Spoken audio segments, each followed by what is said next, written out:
중국 반응, BKF-21 긴급 요청의 중발칵. 필리핀 첨단 무기는 전부 한국산. 한국을 경계해야. 필리핀 공군은 지난 8월 MRF 도입 사업에 착수했다. 차세대 전투기 40여 대를 사들이는 프로젝트다.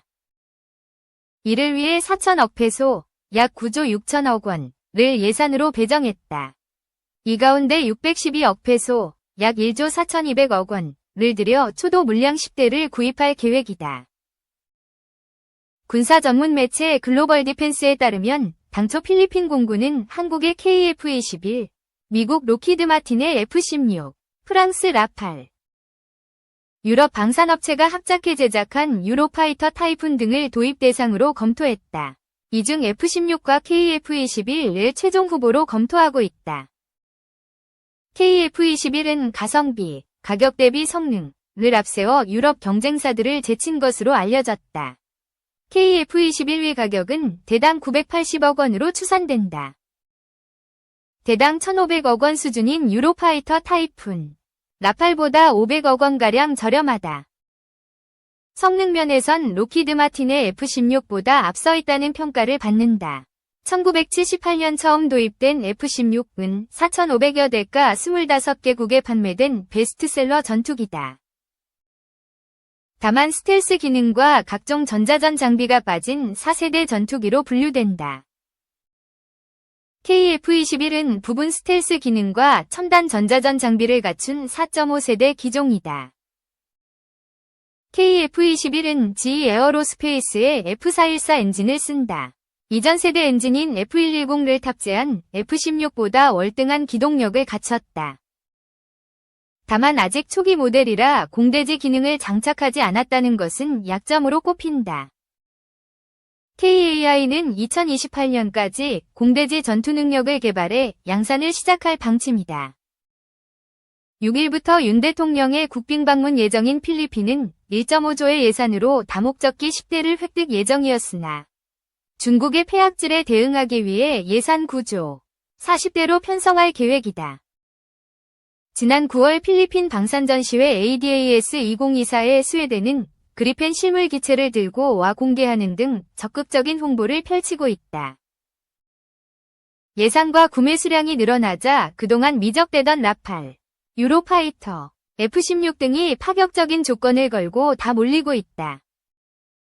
또한 HD 현대중공업의 호위함, 호세리잘급 2척, 초계함 2척, OPV 6척 등 10척을 몰빵한 필리핀 해군은 추가 10에서 12척과 잠수함 2척 도입 사업도 이번에 공식적으로 발표될 예정이다. 프랑스, 스페인 등도 군침 흘리고 2013년 필리핀에 도입된 FA-50 파이팅 이글은 첨단 사출 자석, 정교한 무기 제어 시스템, 장거리 탐지 및 추적 기능 등 디지털화된 첨단 장비를 갖추고 있습니다. 첨단 시스템을 갖춘 FA-50은 2명의 승무원을 위한 텐덤 조종석, 야간 투시 이미징 기능, 관성 항법 및 GPS를 갖춘 최신 항공 전자 장비, 다기능 레이더를 갖추고 있습니다. AIM-9 사이드윈더 공대공 미사일, AGM-65 매브릭 공대지 미사일, JDAM 정밀유도 폭탄, KGGB 한국형 정밀유도 폭탄, 20mm 내부 기관총을 포함하여 최대 4.5톤의 무기를 탑재할 수 있습니다. 제너럴 일렉트릭 F404-G-100이 터보팬 엔진으로 구동되는 FA-50은 최대 마하 1.5, 시속 1852km 이상의 초음속으로 비행할 수 있습니다. FA-50은 한국, 폴란드, 말레이시아, 인도네시아, 필리핀, 태국, 이라크를 포함한 여러 공군에서 운용 중이며 페루도 24대 정도를 올해 안에 계약할 예정이며 이집트와도 초도분 36대 도입에 대한 논의가 결실을 맺어가는 중입니다. 비용 효율적이고 유능한 플랫폼인 FA-50은 F-16의 80% 이상의 성능 수준을 제공합니다. 필리핀 공군이 주력기로 운용 중인 FA-50PH는 유사한 기능으로 방공 능력을 강화하여 공군의 핵심 자산이 되어 가장 모범적인 운용 사례를 보여주고 있습니다. 필리핀 FA-50PH의 조종사들의 인상적인 전투 능력을 과소평가할 수 있는 사람은 거의 없습니다.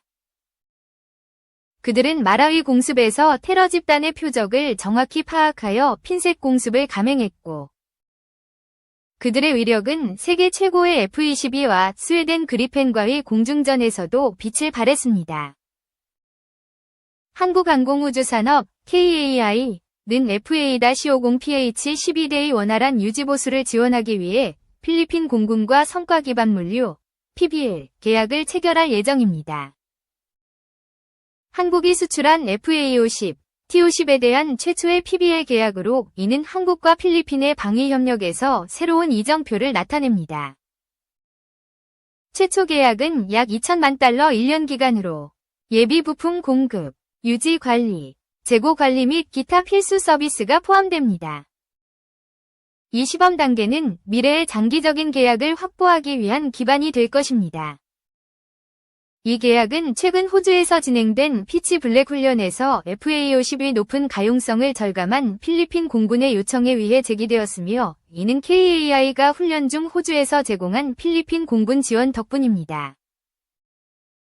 이런 경험을 통해 KAI는 T-50 시리즈, 무인항공기, UAV, KUH-1 수리온 등을 포함하여 우리군을 위한 유사한 프로그램을 통해 수년간 개발한 PBL 계약에 대한 전문 지식을 확보하고 있습니다.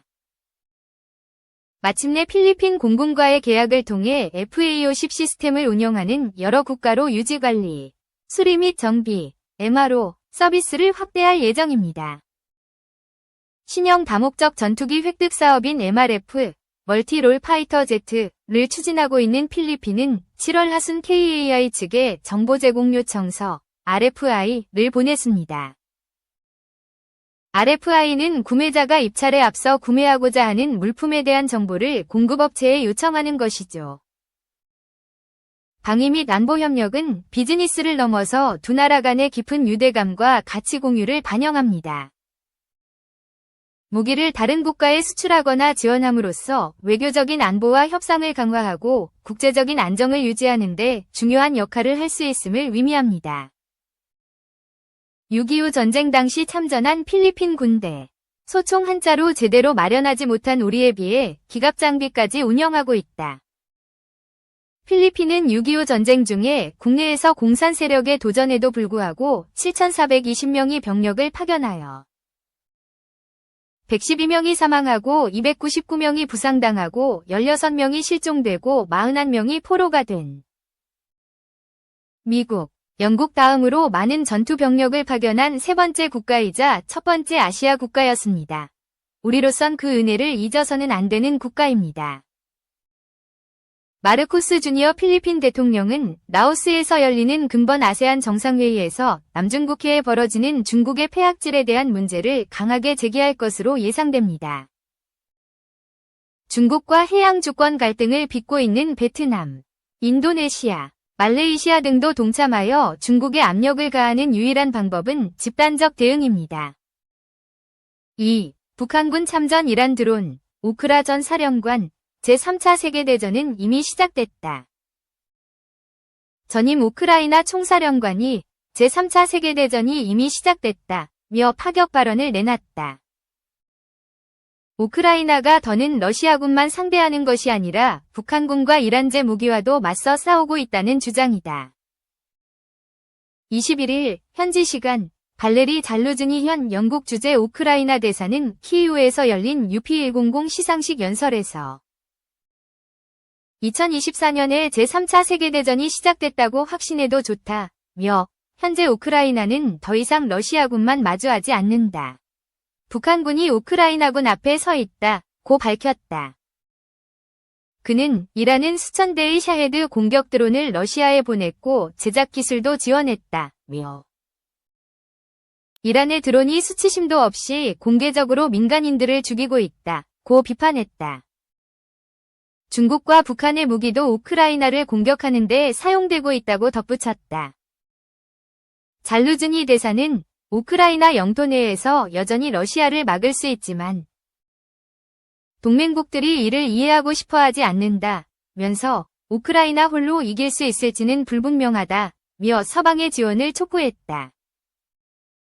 이에 앞서 드미트리 메드베데프 러시아 국가안보회의 부의장도 차기 미국 지도자가 러시아와 우크라이나 간 분쟁에 계속 기름을 끼얹는다면 제3차 세계대전으로 가는 길이 될 것이라고 경고했다.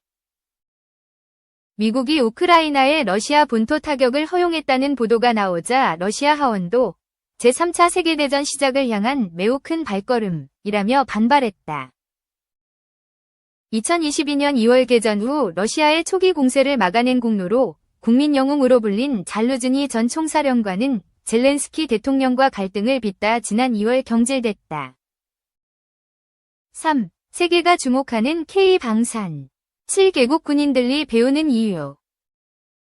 K9 자주포와 K2 전차 등 한국산 무기체계를 도입한 국가의 군 장병들이 대한민국을 방문해 해당 장비의 운용 및 정비를 배우는 국제교육과정에 참가하며 한국군 장비의 우수성을 체감하고 있다.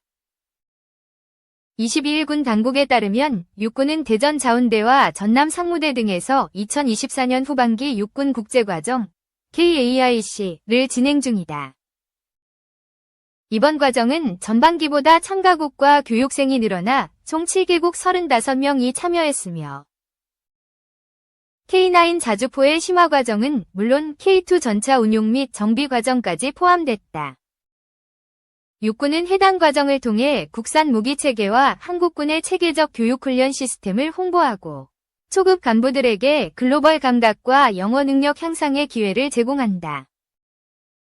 조정래 육군본부 정보작전 참모부장은 전반기 참가자들로부터 K9 자주포 운용에 큰 도움이 됐다는 호평을 받았다며 후반기 참가 희망 국가와 인원이 대폭 증가했다고 밝혔다. 이번 교육은 기존 참가국인 폴란드, 호주, 이집트 외에 루마니아, 카타르, 튀르키예, 베트남이 추가되며 참가 규모가 확대됐다. 육군은 외국군 장병들의 편의를 위해 한랄식 식사와 기도실을 마련하는 등 맞춤형 배려를 아끼지 않았다. 특히 각 병과 학교에서 진행되는 교육 외에도 실기동, 실사격, 야전 정비 훈련과 같은 실무 중심의 훈련을 강화하고 K9, K2 생산공장 방문과 DMZ 안보견학을 포함해 교육생들이 한국군과 안보 상황을 이해할 수 있도록 다각도로 준비했다. 박안수 육군참모총장은 5개 국제교육 과정을 점검하며 이번 과정은 K-방산의 우수성을 세계에 알리는 동시에 국방협력과 군사교류를 강화하는 기회라며 참가국 장병들이 전우회를 쌓고 글로벌 리더로 성장하기를 기대한다고 격려했다. KAIC 국제과정은 한국산 무기체계의 글로벌 위상을 높이는 계기가 될 전망이다. 단순히 무기를 판매하는 데서 그치지 않고 운용과 정비 기술을 함께 교육하는 운용 중심 방산 협력 모델을 제시하며 국제사회에서 신뢰를 쌓을 것으로 보인다.